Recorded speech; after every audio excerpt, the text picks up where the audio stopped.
Sim, aquela lenda que no Japão existem eletroeletrônicos jogados na rua, é verdade. Aqui temos uma geladeira não, idiota, uma televisão, uma máquina de lavar, outra TV ali atrás, um ar-condicionado, um aparelho esquisito, parece que é um ar-condicionado, outra televisão, vamos chegando mais perto aqui, tem um aparelho de som antiquíssimo, do jeito,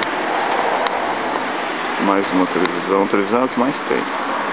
Aqui é uma geladeira, vocês podem ver, e é tudo verdade. Esse tipo de lixo fica jogado na rua, assim, porque ele é recolhido uma vez por ano somente. Então eles ficam juntando até chegar o dia que o lixeiro leva tudo. Esse é o Japão.